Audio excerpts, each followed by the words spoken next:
Okay, good morning. ठीक, तो start करें।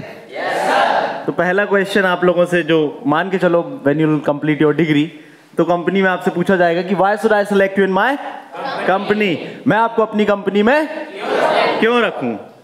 तो क्या आंसर्स होने चाहिए हमारे पास में? सर किसी न किसी को तो रखेंगे, मुझे ही रख लो ऐसा? तो फिर हाँ, देखो यहां पर एक ऑर्डिनरी चीज लिखी हुई है और यहां पर लिखा हुआ एक्स्ट्रा ऑर्डिनरी। यदि हम किसी से भी पूछे कि भैया आपको क्या बनना है, ऑर्डिनरी कि एक्स्ट्रा ऑर्डिनरी ऑर्डिनरी पर्सन बनना चाहेंगे कि एक्स्ट्रा ऑर्डिनरी? ऑर्डिनरी।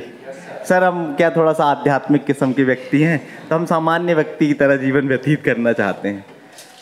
देखो ऑर्डिनरी और एक्स्ट्रा ऑर्डिनरी की बात करें तो एक्स्ट्रा ऑर्डिनरी में कौन आ जाते हैं? ओवर नहीं, यहां पर उसको एक्स्ट्रा ऑर्डिनरी को नेगेटिव तरीके से नहीं ले आओ, एक्स्ट्रा ऑर्डिनरी को थोड़ा सा पॉजिटिव तरीके से ले आओ, ठीक है ना। मतलब मैं बोलूं कि एक एवरेज स्टूडेंट और बेस्ट स्टूडेंट, तो क्या बनना चाहेंगे आप? तो ordinary student and extra ordinary student, है ना। एक्स्ट्रा ऑर्डिनरी ये एक खराब शब्द की कैटेगरी में नहीं आता है, ये एक अच्छी वोकैबुलरी की कैटेगरी में आता है। Extra ordinary, yes. जैसे हम किसी चीज का इंट्रोडक्शन देना है, यार ये ठीक है, ये थोड़ा सा एक्स्ट्रा ऑर्डिनरी है, तो एक्स्ट्रा ऑर्डिनरी कब बोलते हैं? जब नॉर्मल हम लोगों को देखते हैं और किसी को देखते हैं जिसमें कुछ एक्स्ट्रा क्वालिटीज हैं, they have something extra, yes और नो? तो what is the process to become the extraordinary to extraordinary? Ordinary to extraordinary मतलब मैंने कोई प्रश्न पूछा आपसे, आप उसके आंसर्स देने लगे। जैसे मैंने पूछा कि why should I select in my company, मैं आपको अपनी कंपनी में क्यों रखूं, तो आपके पास में क्या आंसर्स होने चाहिए? अभी तो पिन ड्रॉप साइलेंट था जब ये क्वेश्चन पूछा गया, तो that is ordinary. Extra ordinary कब होगा? जब आप इंटरव्यू में बैठे रहोगे, आप प्रश्न पूछोगे why should I join your company, मैं आपकी कंपनी को क्यों ज्वाइन करूं। लेकिन ये पूछने के लिए क्या करना पड़ेगा? ऐसे ही जाके पूछेंगे तो क्या बोलेगा, चल निकल यहां से बोलेगा कि नहीं? चलो आप लोगों से मैं कुछ पूछता हूं, आप लोग आंसर्स देना। ये खाली ग्लास है, ठीक, तो इसकी कीमत क्या होगी? मान के चलो मार्केट में खाली ग्लास लेने जाए हम, चाहे कोई भी हो, स्टील ग्लास कुछ भी हो, कितने की एक ग्लास कितने का मिल जाएगा हमको? चलो 30 से 40 रुपीज का हम मान लेते हैं। आज की डेट में वाटर जो है, पानी बिकता है ना मार्केट में, चलो मान लो ये पैकेज्ड वाटर है और ये उसी ग्लास में है। अब इसकी कीमत क्या होगी? हाँ, थोड़ा सा अमाउंट बढ़ जाएगा क्योंकि ग्लास प्लस वाटर है। क्या है? ग्लास प्लस वाटर है। अब मान के चलो फिर हम इसमें क्या भर देते हैं? मिल्क भर देते हैं। क्या भर देते हैं? मिल्क। अब क्या इसकी कीमत वही रहेगी क्या? क्या हो जाएगी? कितने? अरे सही सही लगाओ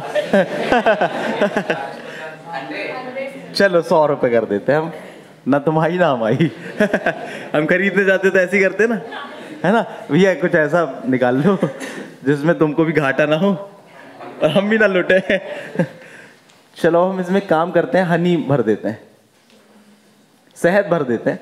अब है, अरे पतंजलि की नहीं चाहिए भैया हमको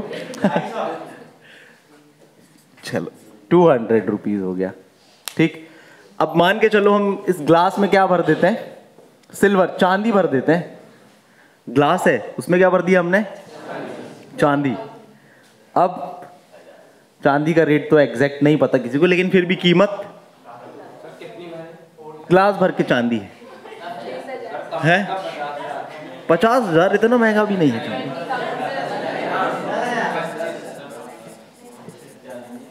चलो वैल्यू थाउजेंड्स में हो जाएगी, 1000 में हो जाएगी वैल्यू, ठीक। अब मान के चलो हम इसमें क्या भर देते हैं? गोल्ड भर देते हैं। सोना, सोने वाला नहीं, हम इसमें क्या भर देते हैं? गोल्ड।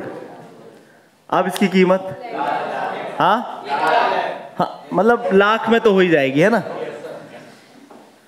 अब हाँ क्या, वही तो आ रहा है ना यार।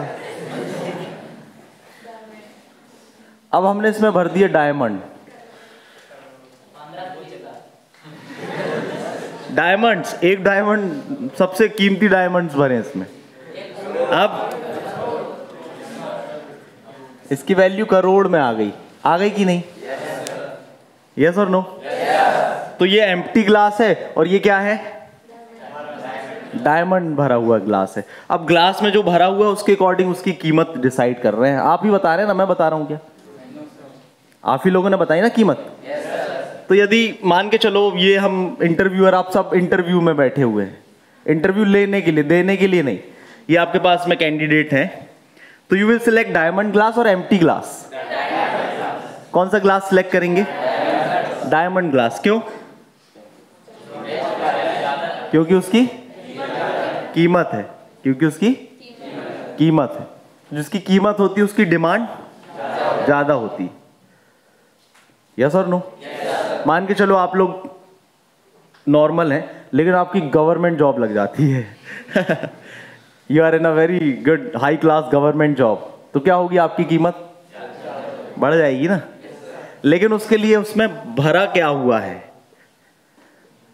What you are filled with, आप किन चीजों से भरे पड़े हैं, वो वैल्यू रखता है कि during this journey of your degree आप क्या क्या चीजें अपने अंदर फिल कर रहे हैं।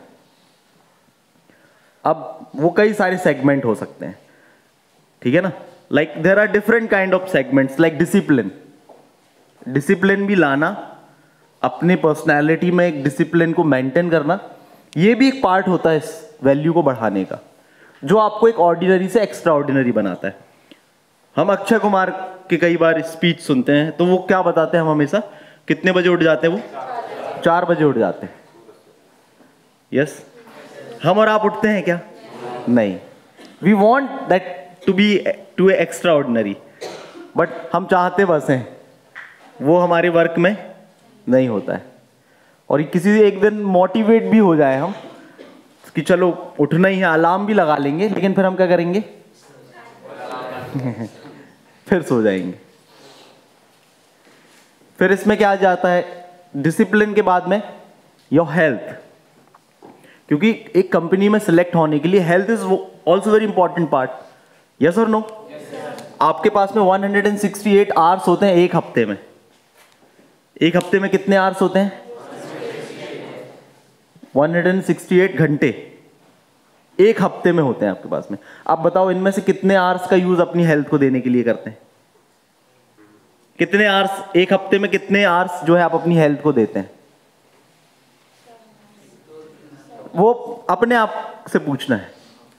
That also increases your value, वो भी आपकी वैल्यू को इंक्रीज करता है। अब हेल्थ में कई सारे सेगमेंट आते हैं, that is physical health, mental health and social health. Physical, mental and as a student आपको फिजिकल और मेंटल हेल्थ के लिए तो काम करना ही पड़ेगा। इफ यू मेंटली यदि आप डिस्टर्ब्ड रहेंगे तो how will you work to improve your personality? पहला हो गया डिसिप्लिन, सेकंड क्या हो गया? हेल्थ। तीसरा, जो आप स्टडी कर रहे हो, जो आप स्टडी कर रहे हो दैट इज ऑल्सो ना, आपकी वैल्यू किससे बढ़ी? आप एक अभी 12th पास बच्चे हैं तो आपके पास में 12th की एक डिग्री है, आपने डिप्लोमा या डिग्री करी तो आपके पास में एक चीज और आ गई। फिर इसके बाद में आप क्या करोगे? नेक्स्ट हो सकता है मास्टर्स डिग्री करें, या ड्यूरिंग दिस पर्टिकुलर टाइम आप इसी के चलते क्या करेंगे? कई सारी चीजें सीखेंगे। अब वो सीख कैसी हो सकती है? अब वो बुरी भी चीज सीख सकते हैं आप और अच्छी भी सीख सकते हैं। तो ये डिसाइड आपको करना है कि आप कौन सी क्लास बनना चाहते हैं। आपको क्यों सेलेक्ट करेगा कोई कंपनी में? जैसे हमने बोला कि why should I select in my company, मैं आपको अपनी कंपनी में क्यों सिलेक्ट करूं? जब मैं एज ए स्टूडेंट की तरह था तो मेरे दिमाग में ये क्वेश्चन था कि मुझे कोई क्यों सिलेक्ट करेगा इन कंपनी, जब मैं बोलना भी नहीं जानता हूं, मुझे तो अच्छे से अपना इंट्रोडक्शन देना भी नहीं आता है, तो भाई मुझे कोई क्यों सिलेक्ट करेगा? अपनी कंपनी में क्यों रखेगा? अभी मुझे कोई स्टेज में बोल दे रहा है कि आओ बेटा कम एंड से समथिंग अबाउट योरसेल्फ, अपने बारे में कहें, तो मैं उतना ही में अपनी टेबल से जहां मैं बैठा हूं वहां से यहां तक आने में ही शर्मा रहा हूं, उठ ही नहीं पा रहा हूं मैं। और फिर जब स्टेज में आ गया तो बोल ही नहीं पा रहा हूं। सर बोलो, कुछ तो बोलो। अरे सर चलो अच्छा कुछ 2-4 लाइन सुना दो गाना गा के। अरे सर सर कहाँ गाना सर, इतने सारे लोग हैं। मतलब हद एकदम शर्माने की तो पूरी लिमिट पार कर दी। और ज्यादा कुछ बोल दो तो गुस्सा होने लगे, इरिटेट होने लगे। तो इस तरीके से नहीं होता है ना? तो ये चीज मुझ में भी थी कि भाई नहीं बोलना है, नहीं आना है। लेकिन नहीं आते तो आज यहां जहां खड़े स्टेज में नहीं खड़े हो पाते ना। आप लोग क्यों सुन रहे होते मुझे और हंस रहे होते बार बार? है हाँ देखो रेचा के तो दांत ही बंद नहीं हो रहे। क्लोज अप करती लड़की क्यों? तो एक चीज हमेशा ध्यान रखना, छोटी छोटी सी चीजें। देखो मोटिवेशन से कुछ नहीं होता। यदि आपको मैं बोल दूं कि motivation it is just a one kind of mental diet. ये एक तरीके की एक मेंटल डाइट है। मोटिवेशन से आपको एक आइडियोलॉजी मिलती है, एक सोच मिलती है कि हाँ मुझे कुछ करना है अपनी लाइफ में। लेकिन आप नहीं करेंगे तो उससे ज्यादा डिमोटिवेट हो जाएंगे आप। बहुत ज्यादा मोटिवेशन भी आपने सुन लिया लेकिन आप कुछ कर ही नहीं पाएंगे।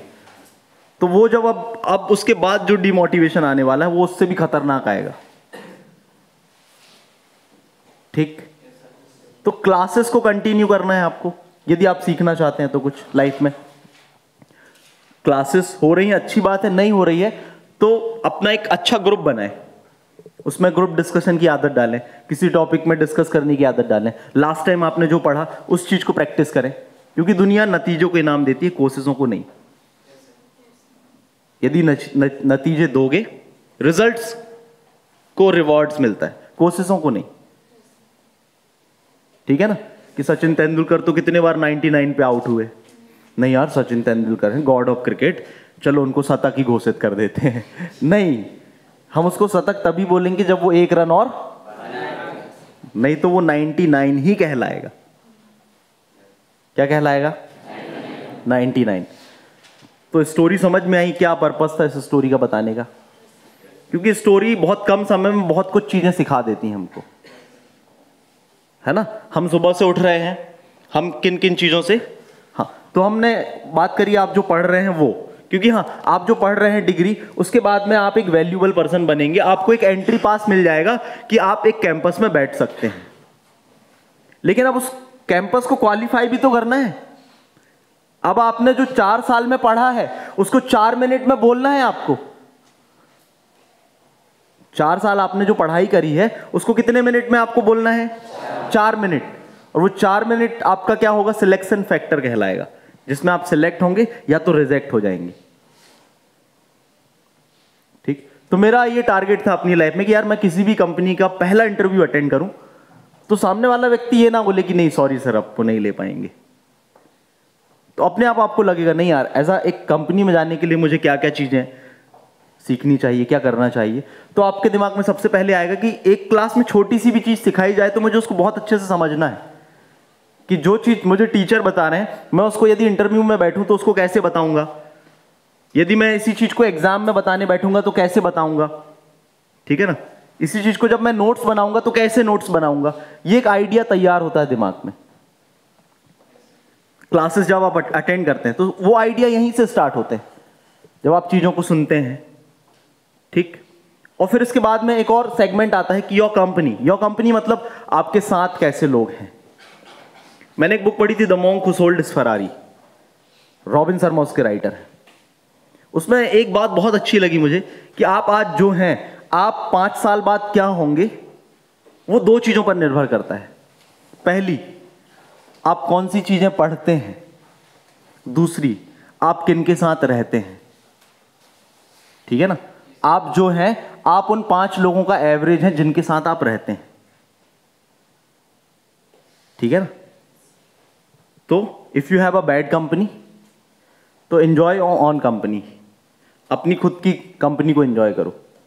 If you are not able to enjoy your own company it means that you are with the bad company. समझ में आया? क्या समझ में आया? यदि आप अकेले रहकर भी एंजॉय नहीं कर पा रहे हो, it means that you are with bad company. There is a need to fill something. There is a need to fill something. तो इस पूरे सेगमेंट में आप जब कंप्लीट करोगे अपनी डिग्री, तो आप, कई लोगों का हो सकता है कि गोल डिसाइडेड हो कि नहीं पढ़कर ये करना है, मतलब करना है. यस? गोल समझते हैं आप? गोल, कई लोगों से पूछो व्हाट इज योर गोल. कोई बताएगा अपना गोल, उनका गोल क्या है? आप में से कोई बताना चाहेगा? Is there anyone? हाँ, व्हाट इज योर गोल?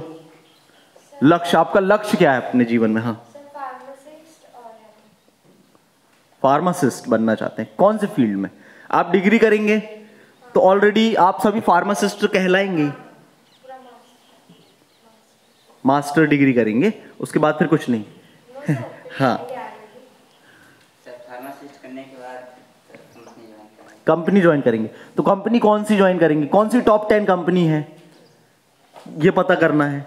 फिर उन कंपनीज में कौन कौन से सेगमेंट होते हैं जहां पर हम काम कर सकते हैं. ठीक है ना?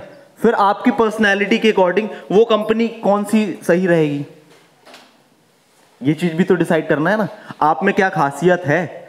अब पता चलो आप चले गए जबरदस्ती, आपका मन ही नहीं कर रहा उस काम को करने का, बस जबरदस्ती करे जा रहे हो काम को. तो लाइफ में उस चीज को भी ढूंढना जिसको करने में आपको मजा आए. ठीक है ना? और वो आपका प्रोफेशन भी हो, वो आपको पैसा भी दे. तो इससे अच्छी चीज क्या होगी? इससे अच्छी चीज, ठीक है ना? I had a offer of going to the company and all, but I was enjoying the teaching and now also. Yes? तो उस काम को फाइंड आउट करना कि भाई आप क्या करने में आपको अच्छा लगता है. ऐसी कौन सी चीज है जिसको करने में यू विल फील गुड, जिससे आप अपना घर भी चला पाओ और खुद का खर्चा भी चला पाओ. है? यस और नो? और उसके लिए आपने मेहनत भी करी हो. तो ये चीज कौन डिसाइड करेगा? बैठो, है ना? तो कई लोगों से पूछता हूं कि भैया आपका गोल क्या है. क्या पूछता हूं मैं? आपका गोल क्या है? तो बोलते सर हमारी जिंदगी गोल गोल है. देयर इज नो गोल. हमारी जिंदगी गोल गोल, कोई गोल ही नहीं है सर. बस जिंदगी हमारी पूरी गोल गोल है. घूमे जा रहे हैं, घूमे जा रहे हैं, घूमे जा रहे हैं. ठीक. तो कभी क्लास लेंगे गोल से रिलेटेड कि हाउ टू डिसाइड गोल. ठीक. आपका एजुकेशनल गोल क्या है? आप कितना पढ़ना चाहते हैं अपनी लाइफ में, मतलब डिग्रीधारी कितना बनना चाहते हैं. फिर आपका इंटेलेक्चुअल गोल, आप मेंटली कितने इंटेलिजेंट होना चाहते हैं. कि आपसे कभी कोई आंसर पूछे तो आप ये ना बोले अरे नहीं पता है. ऐसा नहीं होना चाहिए. जब आपसे कभी कोई प्रश्न पूछे, कोई अपनी समस्या का समाधान पूछे, तो आपके पास में सॉलिड आंसर्स होने चाहिए कि हाँ ये चीज आप कर सकते हैं, ये आप कर सकते हैं. ठीक है ना? आप रोड छाप किसी चलते व्यक्ति से पूछेंगे क्या, भैया अब मैंने फार्मेसी कर लिया, अब मैं क्या करूं? पूछेंगे क्या? आप किससे पूछेंगे? जो कोई कंपनी में एक अच्छी पोजीशन में है, या आपके टीचर्स हैं, या जो आपके कोई ब्रदर या सिस्टर किसी कंपनी में, आप उनसे पूछेंगे ना, है ना? तो आफ्टर कंप्लीटिंग योर डिग्री, जब आप अपनी डिग्री कंप्लीट कर लेंगे, तो आपके पास में 5 ऑप्शन होना चाहिए कि सर मेरे पास में ये कंपनी के 5 कंपनी है, ये बेस्ट कंपनीज हैं, इनमें से कौन सी कंपनी को मैं ज्वाइन करूं. तो ज़्यादातर बच्चे क्या करते हैं, पढ़ने के बाद में खुद ही ऑप्शन हो जाते हैं कि सर अब मैंने डिग्री कर ली, अब मैं क्या करूं? अब मैंने डिग्री कंप्लीट कर ली, अब मैं क्या करूं? एंड जो सबसे ज़्यादा जो स्टूडेंट फेस कर रहे हैं आज के समय में, वो क्या है? वो यही है कि वो इंटरव्यू फेस ही नहीं कर पा रहे हैं. दे आर नॉट प्रिपेयर्ड, या प्री प्रिपेयर्ड नहीं है इंटरव्यू के लिए. They are not pre prepared. तो देखो हमने यहां पर लिखा ह्यूमन. ठीक है भैया, जन्म लिया है तो ह्यूमन तो है ही हम, गॉड गिफ्टेड. फिर ह्यूमन बीइंग भी हैं हम. ठीक है, human being is just human प्रजाति हैं हम. लेकिन अब एक और शब्द आ गया, ह्यूमन रिसोर्स. ह्यूमन बीइंग तो हम हैं ही, ह्यूमन रिसोर्स क्या होता है? ह्यूमन रिसोर्स, रिसोर्स का यूटिलाइज किस लिए होता है? कोई भी चीज जब रिसोर्स है ना, इंडिया कई चीजों का रिसोर्स है, अदर कंट्री से कई चीजों का रिसोर्स है. जैसे अदर कंट्री से कई सारे जो आपके इलेक्ट्रिक गैजेट्स आप लोग यूज करते हैं, वो क्या पूरे हमारा उसका रिसोर्स भारत में ही है क्या? अदर कंट्री से आ रहे हैं और बहुत ज्यादा बिक रहा है मार्केट में। भले आप चिल्लाते रहो बायकॉट करो, ये करो, वो करो, लेकिन that is the part, daily life का बहुत इंपॉर्टेंट पार्ट सेगमेंट बन चुका है। तो वो एक बहुत बड़ा रिसोर्स जनरेट कर दिया है। तो हम लोग ह्यूमन बीइंग हैं, हम ह्यूमन रिसोर्स कैसे बनेंगे?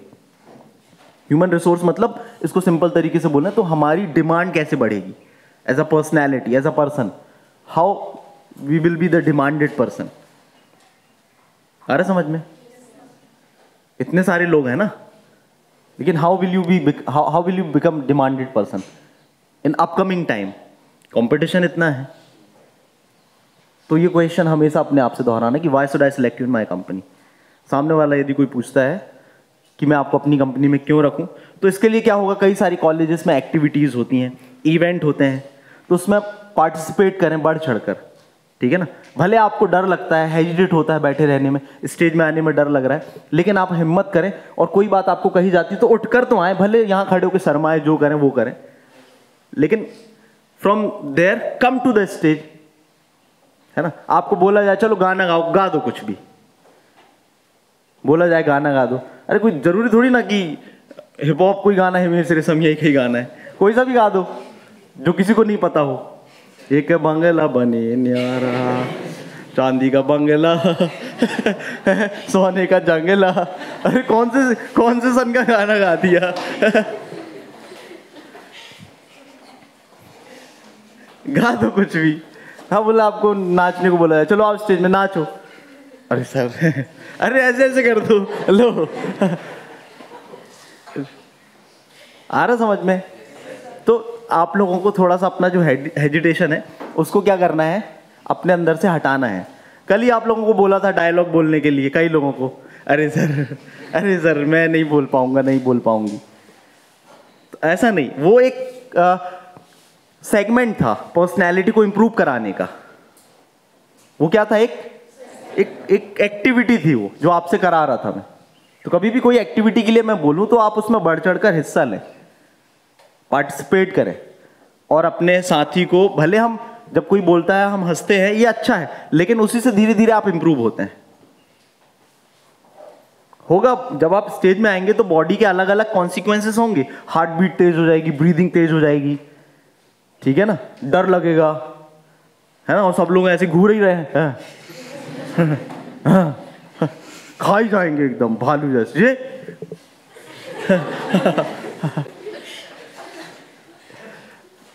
ठीक है ना। तो देयर आर डिफरेंट सेगमेंट्स होते हैं, लाइक फिर उसके बाद में हम बात करें कम्युनिकेशन स्किल को इंप्रूव करना, like gazing, talking, communication with the people, talking with the people, become the familiar with the people, कई सारी चीजें होती हैं।